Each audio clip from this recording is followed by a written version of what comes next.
The episode begins within the tower where we see Carriot Insidia being brought up to speed about the current status of the Praxia event. He asks his subordinate about the whereabouts of the leader of the Magia Vanders, and when told that the Mage of Light is still on a mission, Carriot cryptically remarks that the Sky Shield will not hold out for much longer. Back at the Praxia event, with the aid of Wignall's wind spells, the elite group proceeds with haste through the dungeon. They soon find themselves before a large group of monsters, and as Will prepares to engage them, Lihana effortlessly decimates their foes. This behavior continues as they progress. As with each encounter, one of the Big Four annihilates all foes before them.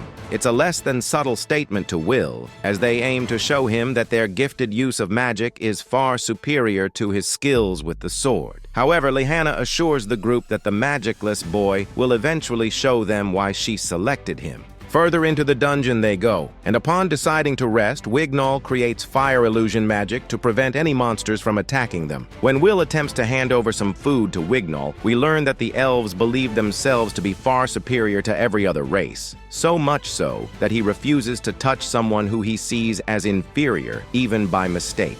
Elsewhere within the dungeon, we're introduced to the Headless and his companion. And as one discards the heads of humans, we learn that the extremely powerful pair have ended the lives of all students and teachers they've come across. Back to the elite group, they proceed to the 10th floor, but their confidence is shattered upon realizing that the powerful threat they were after has already been brutally killed. With a search spell immediately cast, the group find themselves before a far more powerful foe. Flames, ice, lightning, illusion magics are sent forth. But before a single spell leaves their wands, the monster shatters the earth beneath their feet, sending them plunging downwards to the 11th floor. Upon landing, we learn that the group has been separated. We see Will and Wignall, then Cyan and Julius, and finally Colette and Liana, and as Will tries to protect his unconscious teammate against an attack from a mighty serpent, we get a flashback to the elf's past where we learn that Wignall was seen as a failure among his people, especially when compared to his far more talented sibling. Elsewhere, the base camp is in shambles. With dead students, teachers, and monsters alike, it's a scene of chaos. We watch Will and Wignall make their way out of their predicament, only to find themselves confronted by pig-like monsters named Gergesa.